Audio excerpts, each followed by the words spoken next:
Welcome to the Wounds of the Faithful podcast, brought to you by DSW Ministries. Your host is singer, songwriter, speaker, and domestic violence advocate Diana Winkler. She is passionate about helping survivors in the church heal from domestic violence and abuse and trauma. This podcast is not a substitute for professional counseling or qualified medical help. Now, here is Diana.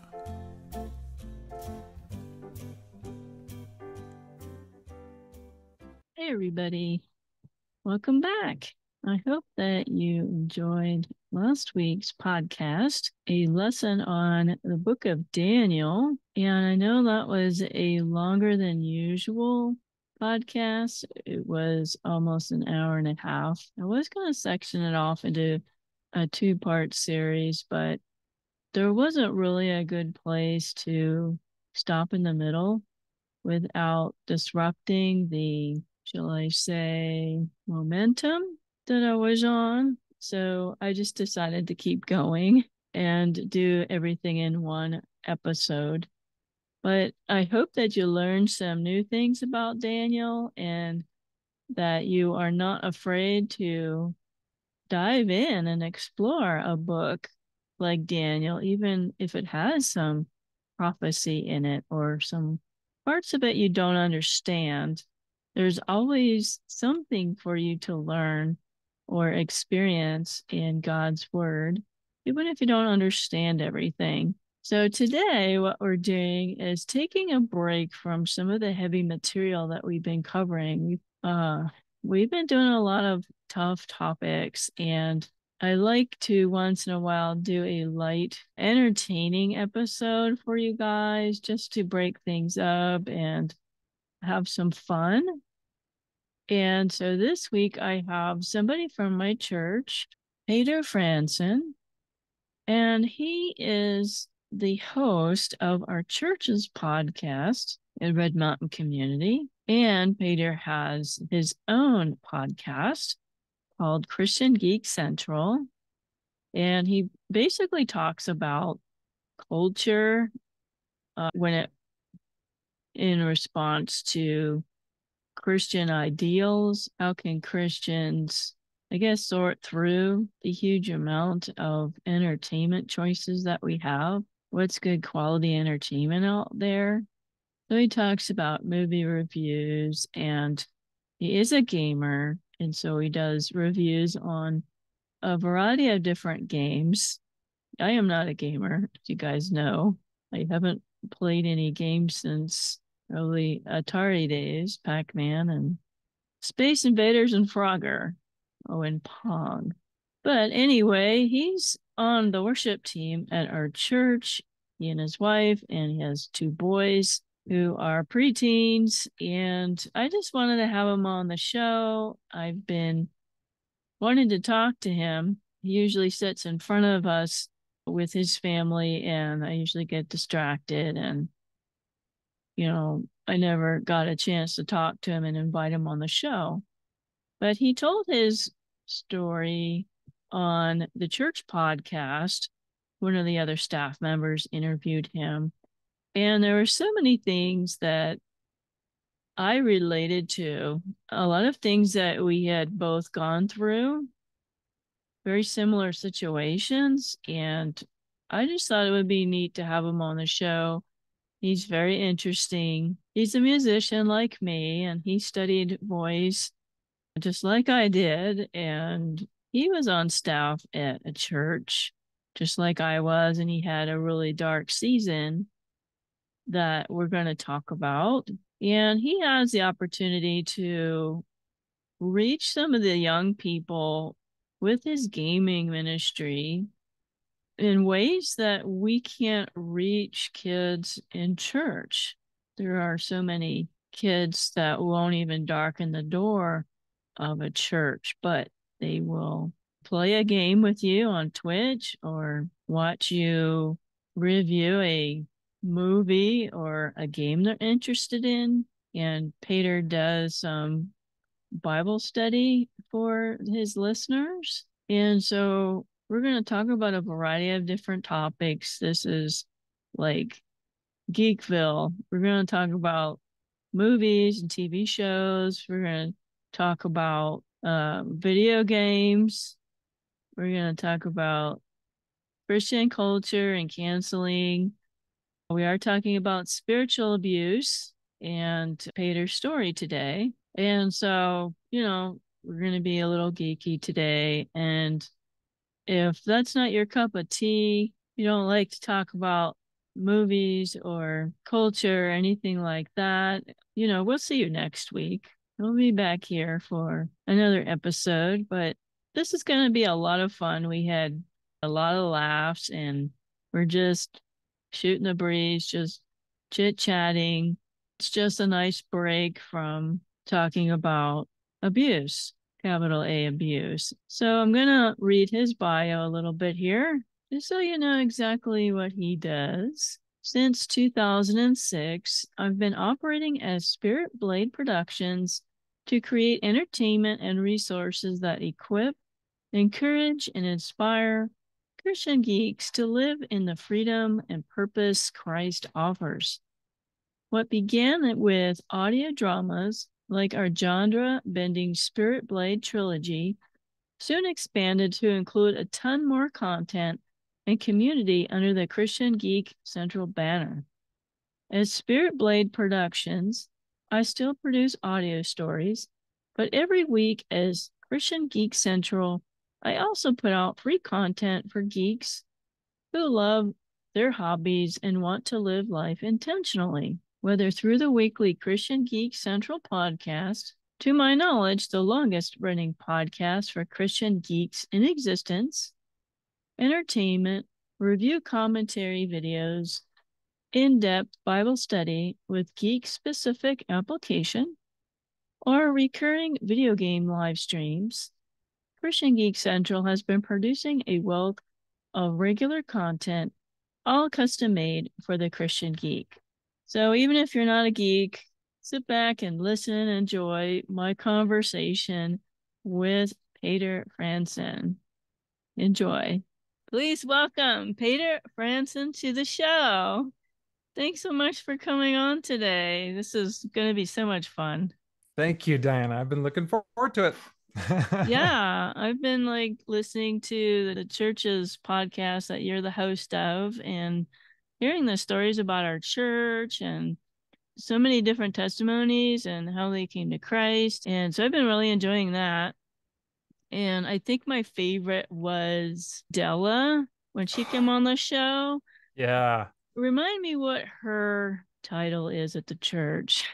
Oh, gosh. I honestly don't remember. But the thing that I have interfaced with her about the most over the years is related to grief and planning memorial services and stuff, because she was always the front person for organizing a lot of those things. And back in the day, I used to be involved in memorial services at our church pretty frequently as a singer specifically, because people would ask in their plans for me to come and sing a song. And that's how I came to know her at first. And then she's also been the interface for me in the caroling ministry that we do once a year, which you were a part of. And fun. So, yeah, I mean, she has such a capacity for people. And I can only imagine what it's like for, even though it's not the only thing that her job is about, to so often be interacting with people who are going through the hardest time of their lives, and to be recurringly interacting with people. And that's the context. I can only imagine what that must be like. So I just really appreciate her gifting and her capacity for that. That was a great conversation.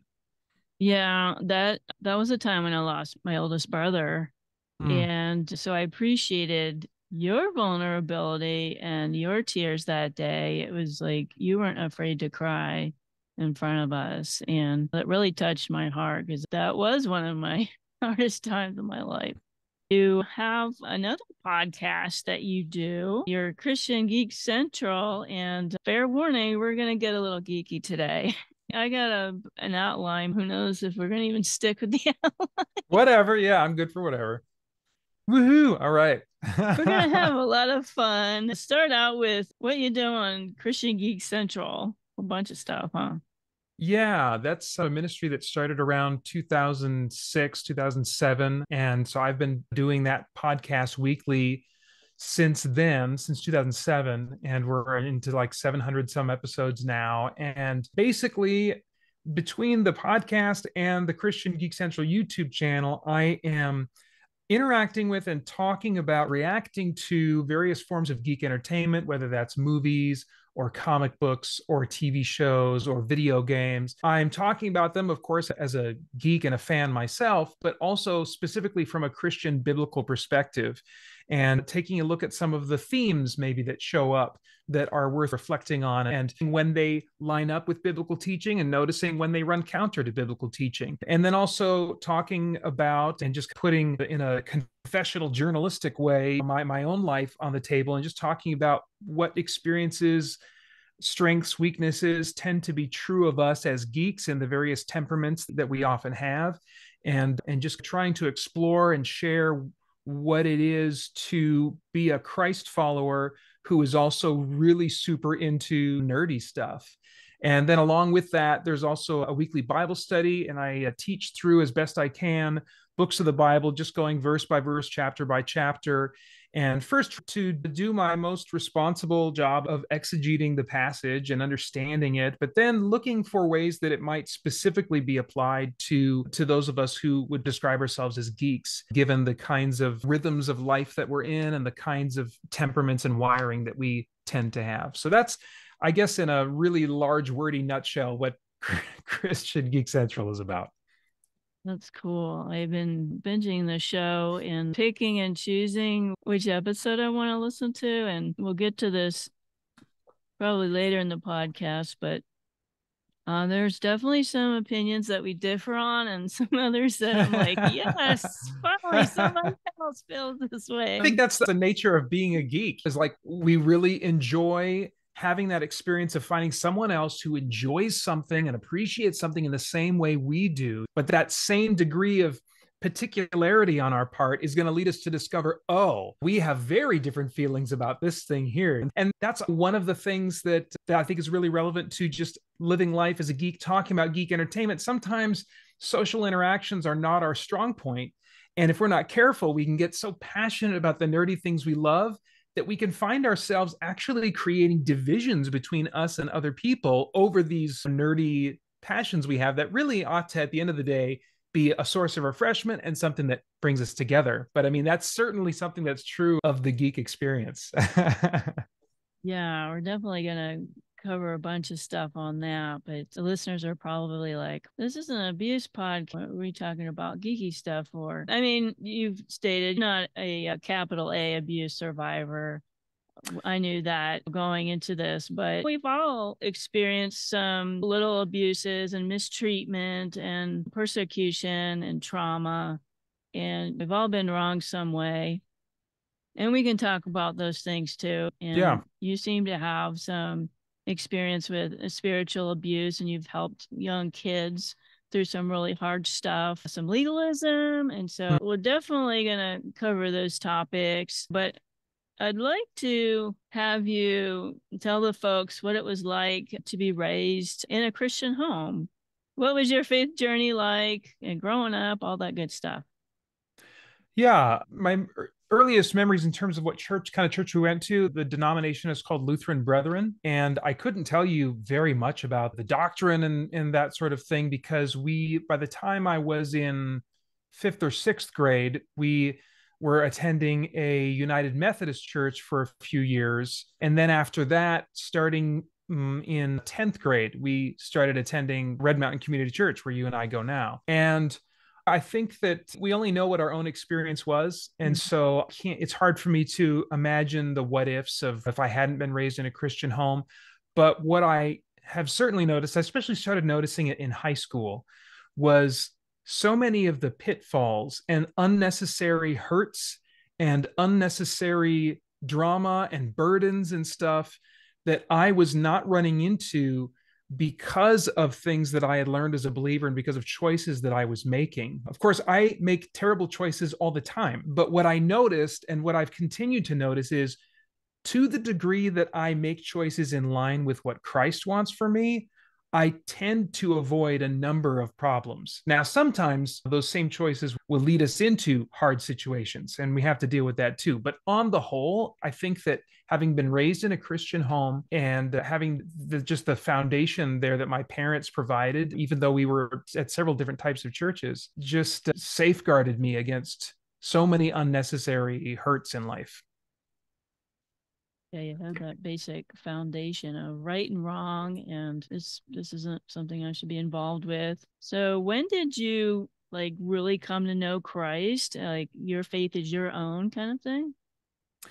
Yeah, that was really a progressive thing, I think, because I came to belief in Jesus before I could remember what day it happened on. I mean, my memories of belief in Jesus go back as far as ABC and 1, 2, 3 and basic math and stuff like that. But what I could say that maybe speaks a little bit more to that question is there was a time in high school where kind of the realization hit me. I looked at my classmates and I realized, oh my gosh, this is really real. And everyone in this room is either on a path to eternity with Jesus or they're on a path to eternal separation from God in a fate that I wouldn't want to wish on anybody.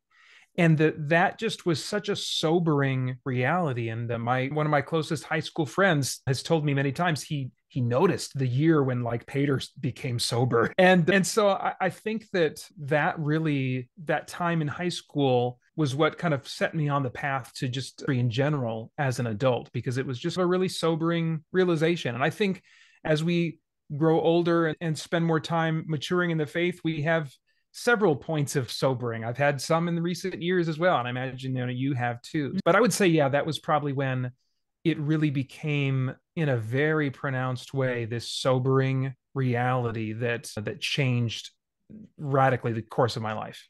Cool. I know that you were in like theater plays when you're young and singing and dancing. And I did the same thing. I was in dance class. I was in all the school plays and I was in choir. And is that what you wanted to do when you grow up, was be an actor?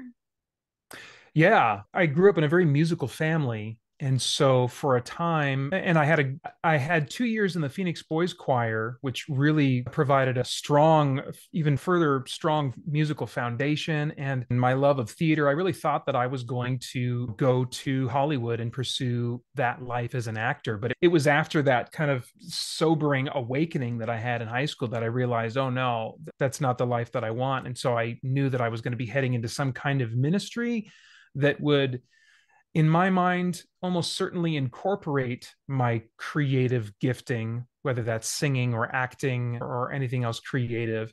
And God has, yanked the wheel as I've set a course a number of times where I thought, okay, this must be what God wants me to do. But then he yanks the wheel after letting me do that for a little while.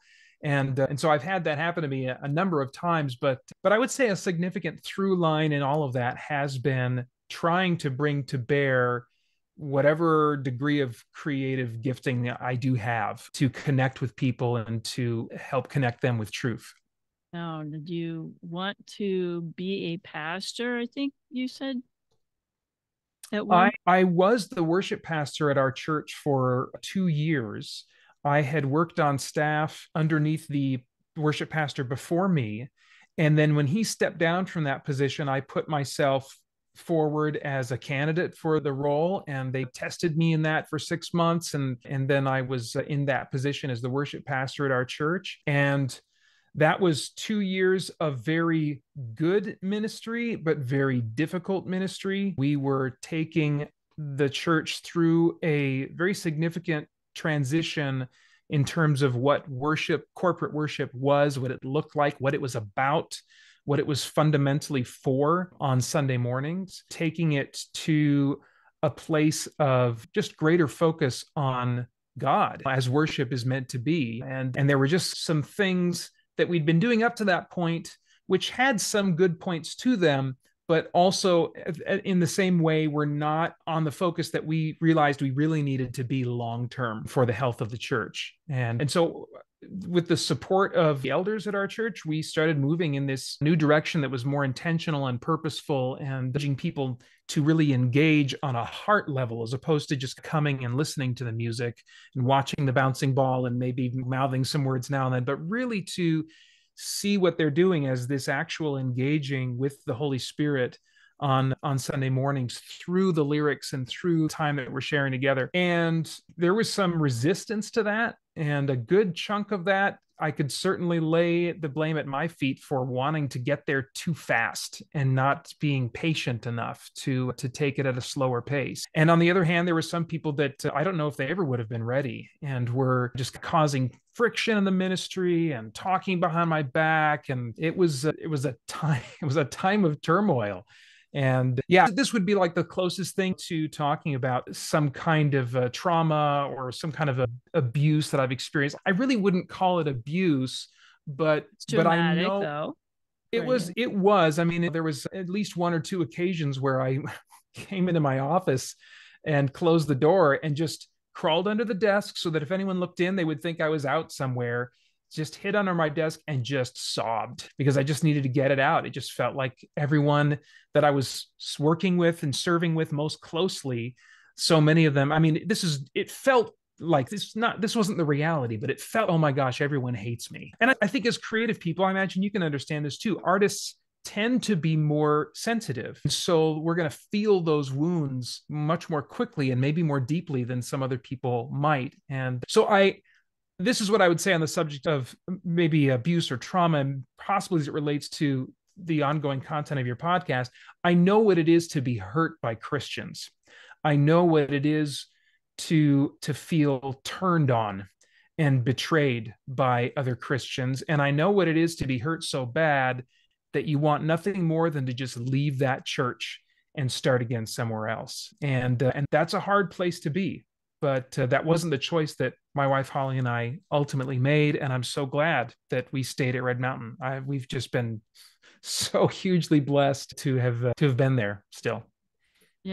Just so the audience knows, you told your story on the church podcast, so that you're not saying anything that they don't know about.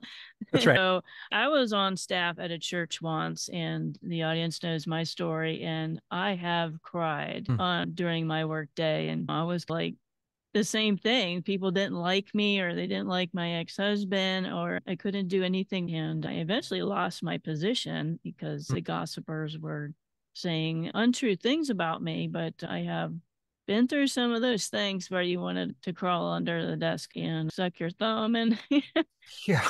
And but it's not all rose-colored glasses when you're on staff at a church. I mean, it sounds wonderful, and there's probably some real wonderful stuff about it, but I think you're under a special kind of attack from the enemy of God when you decide that you're going to be in full-time ministry, don't you think?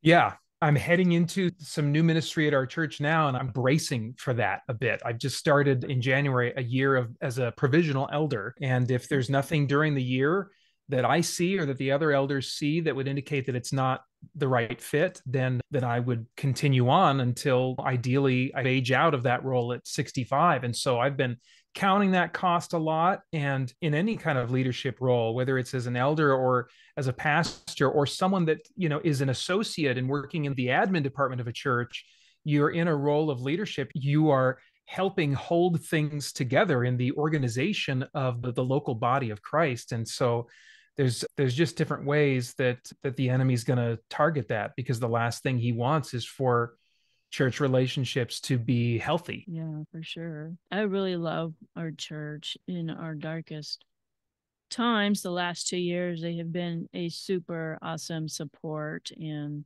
really been there for us. And I think it's a well-balanced church. And not that it's perfect, because it's not, but sure, they're trying to do what God wants. They're seeking the Lord's wisdom, and they're not extreme in any one sense, at least how I see it. Pastor Kyle's been on twice. The audience knows Pastor Kyle, and he was a great guest too. Yeah. I wanted to talk about some music stuff more. You studied voice in college like I did, so we got so much stuff in common. It's funny. Yeah. And I also have stage fright. I've sang since I was in kindergarten, and I still have stage fright. A lot of people don't know that. Is it for you? Is it the waiting, the anticipation right beforehand, or do you have the fear when you are on stage? Because for me, it's almost exclusively about the waiting and the lead up to.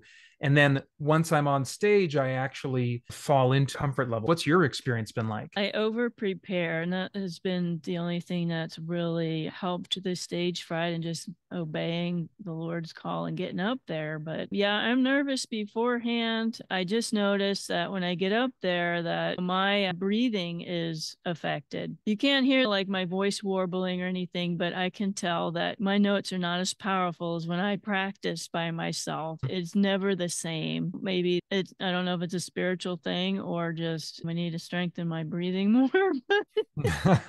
Who knows? I look at the audience, and I've sang in almost empty rooms and some really big rooms, but I still have that stage fright. So I don't know how you've overcome that as well. Yeah, I think that for me, it certainly has made a difference to transition out of the college performing world and then to leading worship on a Sunday morning is significantly different. It's not so different that I never feel any nerves, I still do, but it's an altogether different experience where the expectation is that you bring just your authenticity and just who you are and where you're at in the moment instead of perfect poise and perfect presentation or whatever, which was going to tend to be a little bit more of the focus in my training in college. Oh yeah, I'm like classically trained, and I want everything to be perfect and every note and every nuance, and it took me a long time, and somebody's like, just relax. Yeah. Just relax. You don't have to have everything perfect. And I'm definitely better when my husband and I were in bands before the pandemic, and it's easier with a band, but solos are all the focus is on me, and it's do or die. I can't hide behind a band or yeah. But I've got something for you, and see if you can see it. Oh my gosh. I'm holding up a Steve Green sheet music. I have all of his sheet music, all of his CDs, and all of his performance tracks. And I know that you love Steve Green. So I do, especially like in college when I was still trying to figure out what God wanted me to do. I all through college thought I was going to head into the world of being a Christian vocal artist. And he was like the closest thing to like legit music that my voice teacher, who thankfully was a believer and was very sympathetic toward me, was so gracious, even though the curriculum for the degree was all very stringent classical training.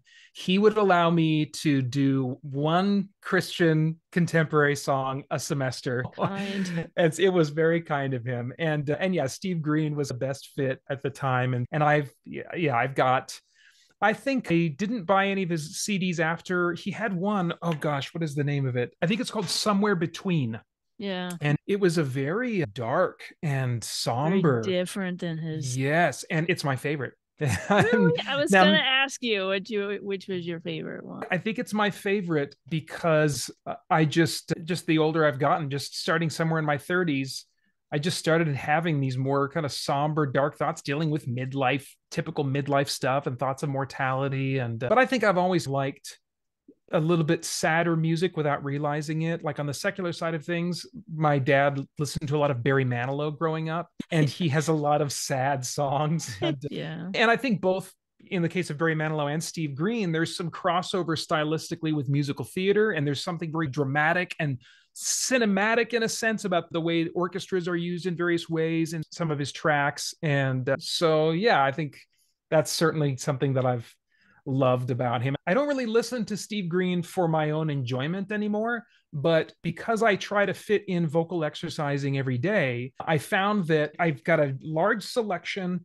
of Steve Green tracks tailor selected to exercise certain parts of my register with when I sing along with them. And so my boys for the last 7 or 8 years have gotten used to me driving them to school in the mornings, and I'm just singing along with Steve Green and doing sometimes very isolated, strange sounding vocal sounds as I'm doing that, specifically to hit certain types of exercise. And so he's very useful for that. And the lyrical content is so rich in the songs that he sings. And so on top of the great vocal exercising that it allows me to do in the mornings, if I tune in, I can just be reminded of some great truths. So yeah, Steve Green has a very special place in my heart and in my history. My favorite album is of Christ. His arrangements of some of these hymns, like How Great Thou, are just fantastic. And I'm a soprano. You must be a tenor. My voice teacher was not really into voice classifications in college. He didn't like to lock us. I know he didn't like to lock us in, but I was singing probably a lot of second tenor type stuff in college. But since college and throughout my 30s, my voice has settled into what I would describe as a high baritone.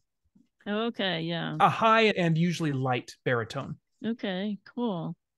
And I was in college during that time when Sandi Patty, we weren't allowed to sing Sandi Patty or Amy Grant. It was that during that time. Oh, okay. Because of like their divorces and whatnot? They were divorced. Okay. And I had never heard any Sandi Patty music. I heard some Amy Grant, but then when I was working once and they had Christian radio on, and I've just seen Jesus Came on the radio, and I'm like, who is that? Wow, it just knocked my socks off. And they announced on the Christian radio that was Sandi Patty and Larnell Harris. And I was like, I'm going to go out and buy some Sandi Patty music, and I don't care what the church thinks. Yeah. What was your thoughts about, back then that was their version of canceling, and they did. I mean, they lost everything. I mean, as far as their career went.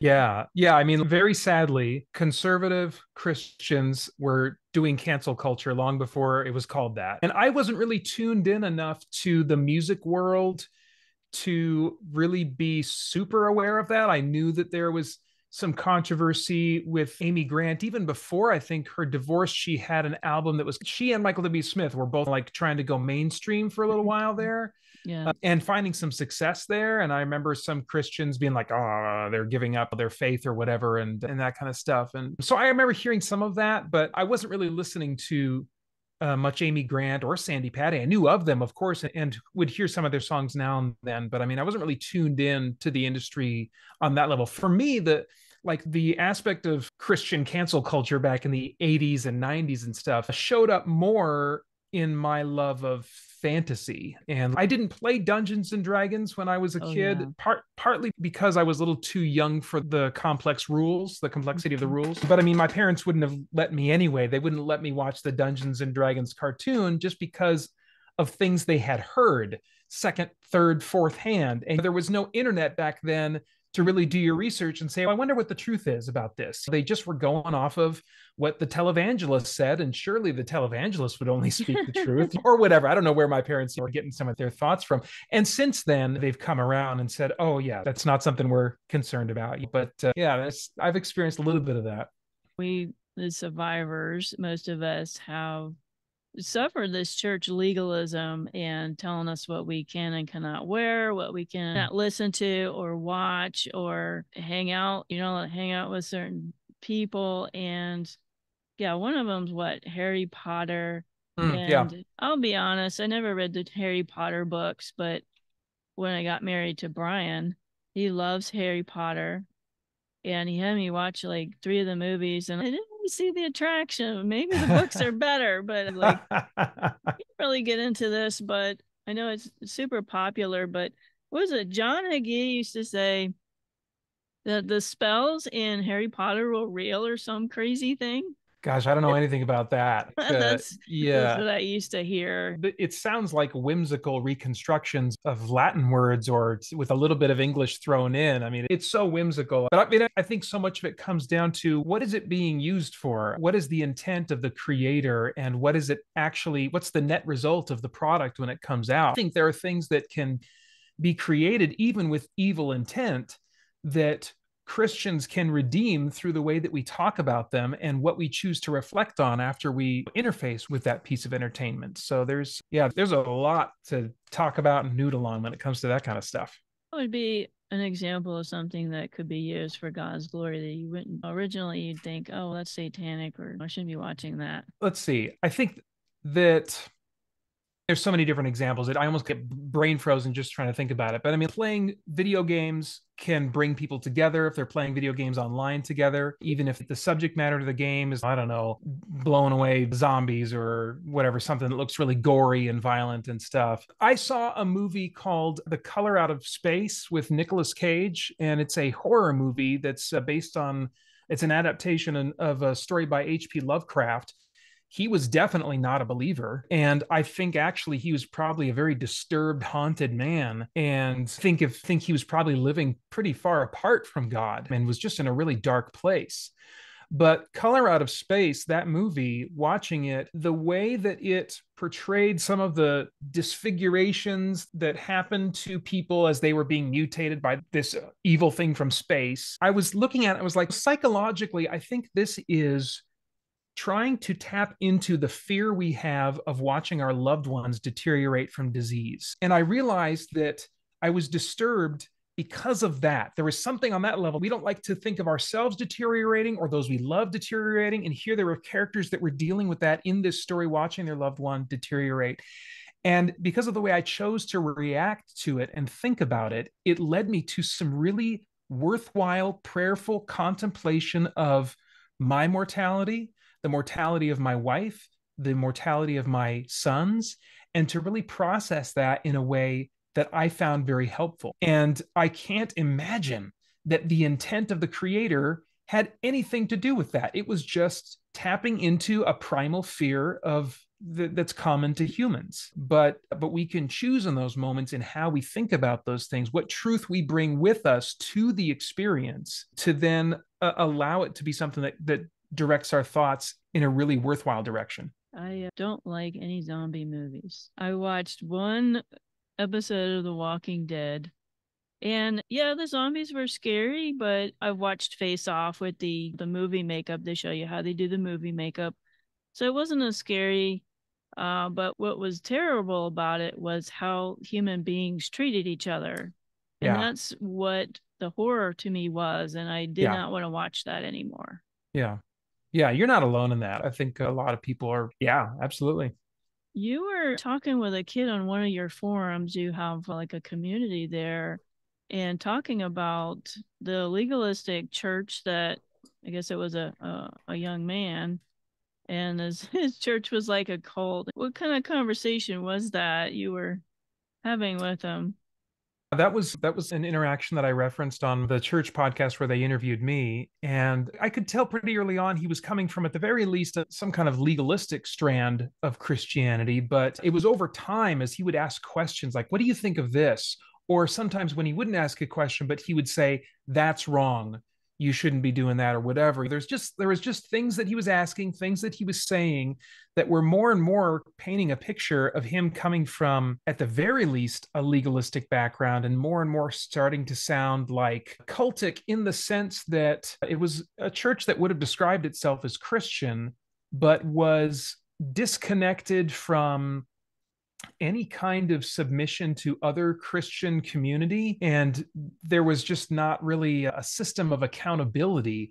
It was led by a single pastor as opposed to a group of elders that would hold that teaching pastor accountable week to week. And I think that can be, just that structure itself can lead to some really harmful things. Ooh, yeah. So it was really just over time answering his questions, responding to his concerns or accusations or whatever, and trying to do that in a gracious way and take the conversation back to scripture and say, yeah, I have trouble seeing that in the way you're describing because of what's going on in this verse here, and then try to bring scripture into the conversation as gently as I could. And it was really just, I think, a progressive thing on his end where, man, one day he just got on the forums and said, all right, I've realized that my church is a cult.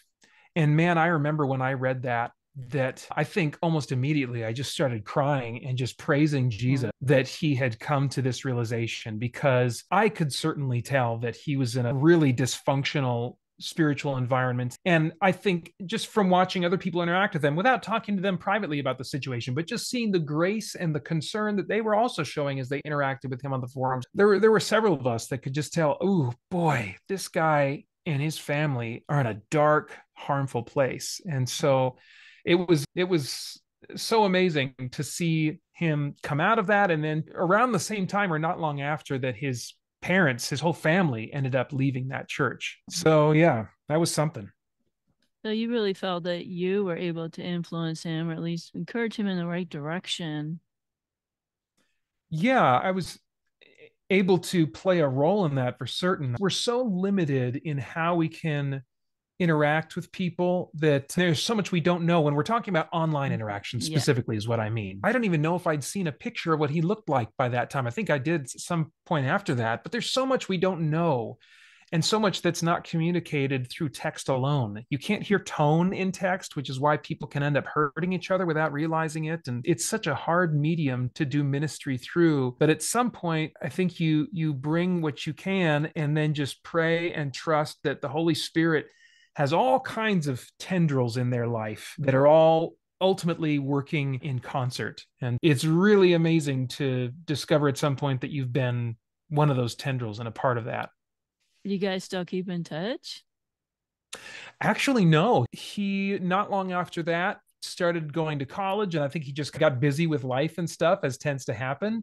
And I maybe heard from him once or twice after that, but no, I don't know. And that's so interesting too. When you have these online communities, sometimes you can have what feels like very close experiences with people, but then they can just end up coming and going in and out of life, because as much as we really want to think that we're connecting with people through various online means, it's always just so easy to disconnect. And so there's a real big difference between relationships online and relationships in our local churches, which is why I really try to, as often as I can in my content, remind people, hey, get connected to your local church. What we're doing here, this can be a great supplement, but there's nothing like the local church to really experience what God intends for you. Yeah, I think you reach some people that would never step foot in a church. Okay, they might not have interaction at church, but you're doing the preaching and Bible study and talking about these topics of Christian culture and geek stuff. They're at least getting the scripture, and we've already seen God can use that in a mighty way. Yeah. So I think what you're doing is awesome. Let's talk a little bit more about some of these movies and TV shows, because okay. we're going to see how much we agree or disagree on now. Okay. You had mentioned that the creator of Chosen contacted you to promote another movie. So what is your opinion of the Chosen movies? I definitely have my opinion on that. I don't have much of an opinion because I've not watched much of them. Okay. And I should clarify that when Dallas Jenkins is the name of the director, he got in touch with me because it was before he did The Chosen. It wasn't, I mean, it was before he really hit the success that he's found with The Chosen. It was a movie called The Resurrection of Gavin Stone. It was a comedy, and it was not doing well in the box office. And so I think he was trying to reach probably whoever he could, including little teeny YouTubers like me, to try and get the word out. But it was a great conversation. Anyway, but no, I've watched a little bit of The Chosen, and some of it I found a little bit cringy, but I think my wife has watched all of it. And every once in a while, I'll be walking past the room and I'll see some stuff that I'm like, that's a little cringy. It's not quite the quality I'd like it to be. But then there's other times the quality is working for me. And I think coupled with just some of what they're bringing out about the character of Jesus and the core gospel message of love that God has for people, and how they're really trying to portray that through the way they portray Jesus. There are definitely some moments where I'm like, that really connects powerfully with me. Not enough to have me sit down and watch it front to back yet, but yeah, that's where I stand with The Chosen, I guess.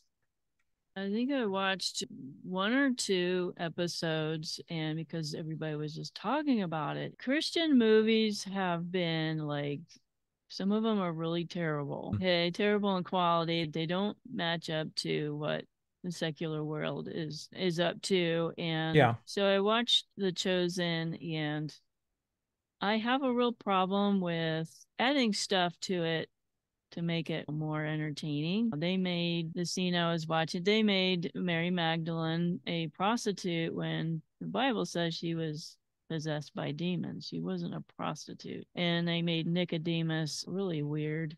I don't know if you saw the first one, but no, I don't. They added a lot of stuff that was extra biblical. I do that anytime there's a Bible movie on, and like I sit there and I pick it apart because and my Bible college self is coming out, and I'm no fun to watch Bible movies with. But I don't mind Jesus of Nazareth because I grew up with it and I liked all the actors, and I think they did a pretty good job. Ben-Hur or Ten Commandments, I don't mind those that much, but I definitely know where the spots are. That's not accurate.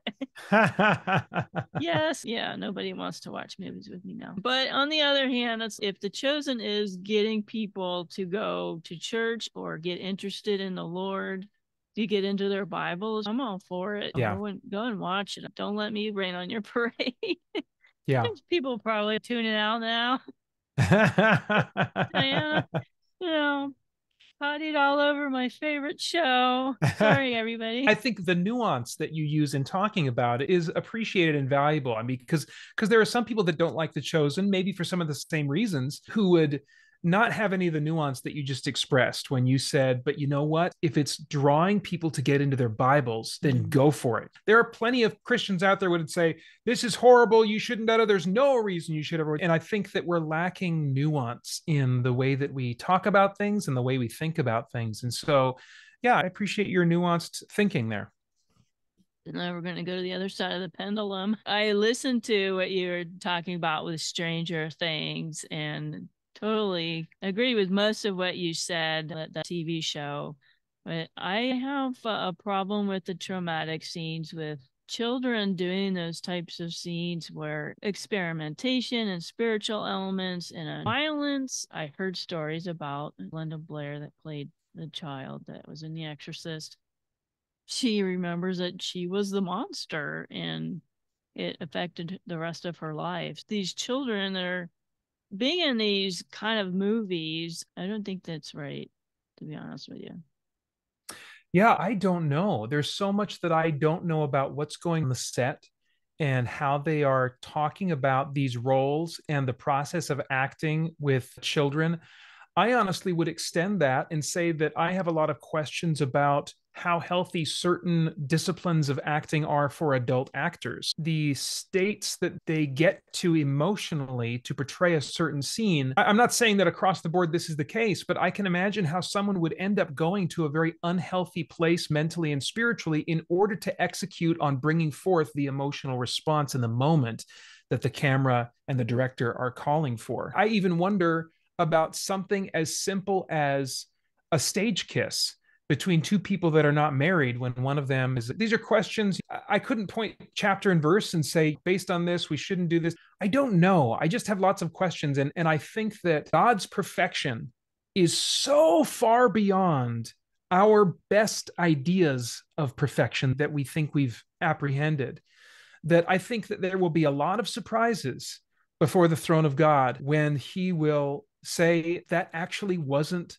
the path I wanted you on. That wasn't what I wanted you to do. I didn't want fiction and entertainment and storytelling to go down this path.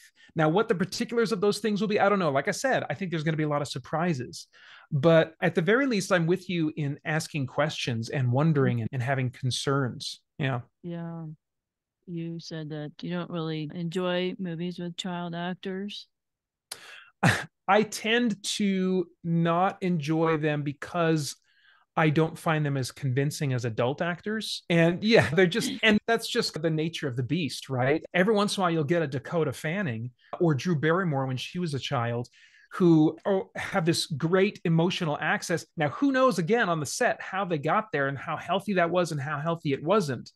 But in terms of at the end of the day, as someone who is just taking it in as a story, because there's multiple levels that I'm thinking about entertainment as I'm watching it. I'm thinking about it purely as an audience member, but also pops in now and then. Oh, I wonder what it was like to make that scene. There's a lot of complex thoughts going on in my mind. But in terms of the storytelling, I tend to not want to see things focus on child actors because most of them are not up for even portraying realistic children.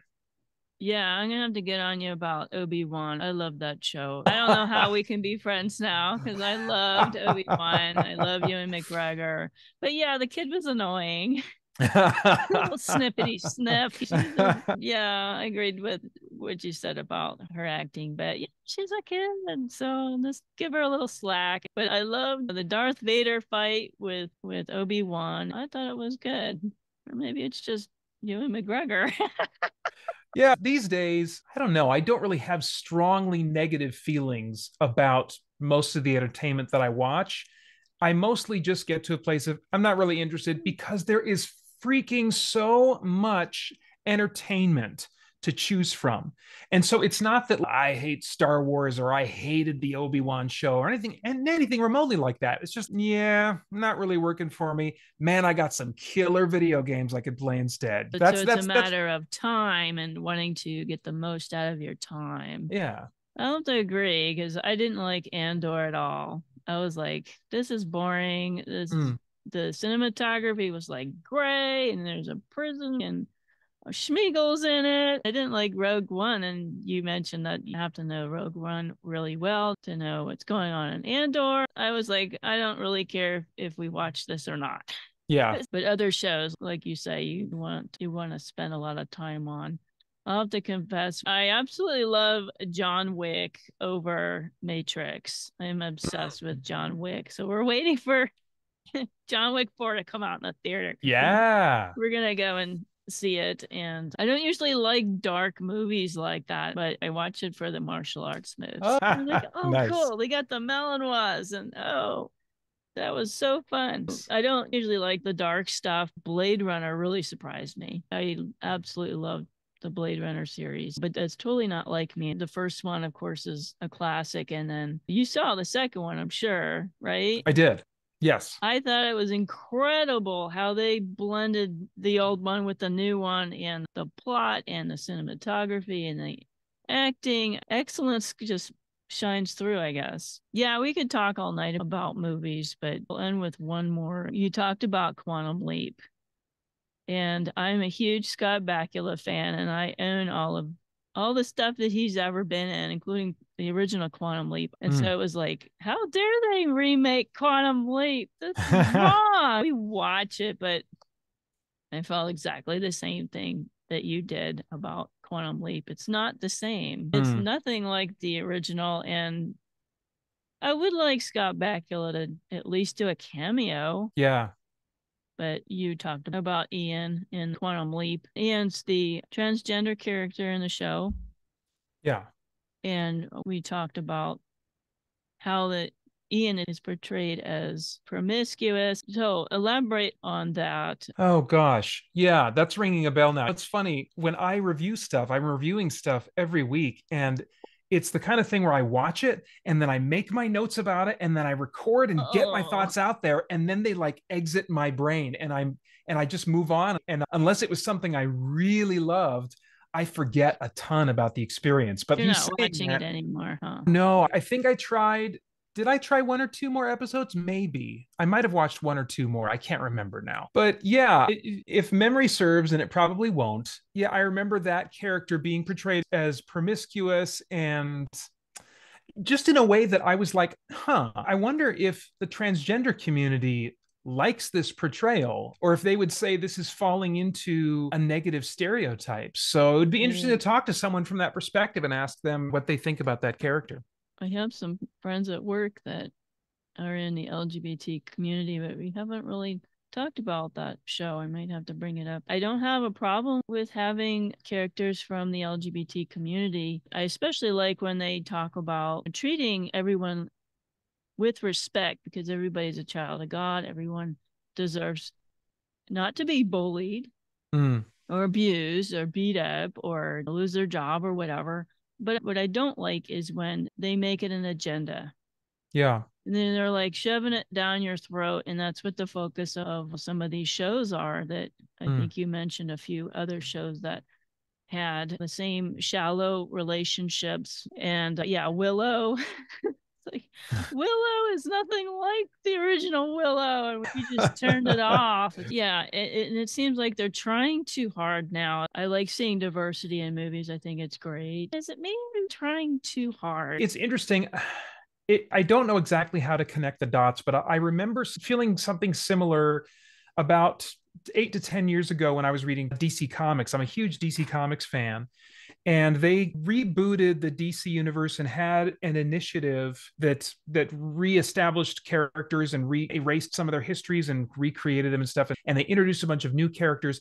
And what I was noticing was like all at once, there was what I would call demographic box checking. So, okay, so you've got the Latino, you've got the African American, you've got the person in the wheelchair, you've got the transgender character. You're just seeing all these different demographic slices suddenly showing up all at once instead of in a more organic way. Yeah. And I think that because before then, there was a gay character in the Flash comic I found really endearing. He had just turned his way into the ensemble cast and was a friend to the hero and stuff. And it was just this organic kind of thing that developed, and it didn't feel like they were trying to force anything in.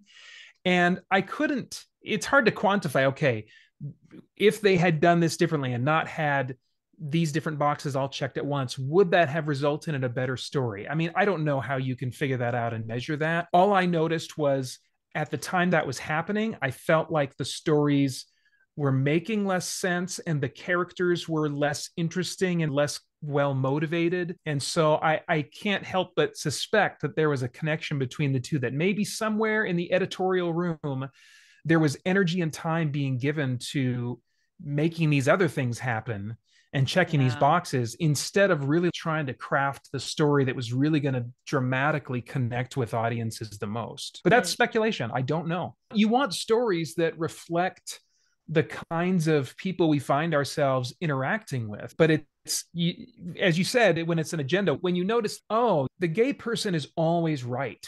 They're always saying the right thing and all the other characters are wrong. I don't see as much of that anymore. And I think that LGBTQ characters are allowed to be flawed, and I appreciate that. But you can start seeing the puppeteer strings if you're familiar enough with story, you've been enjoying story for long enough. And it does take something away, no matter what your view is on LGBTQ issues, it takes something away from the effectiveness of the story itself if you're focusing and prioritizing these other things instead of telling the best story you can.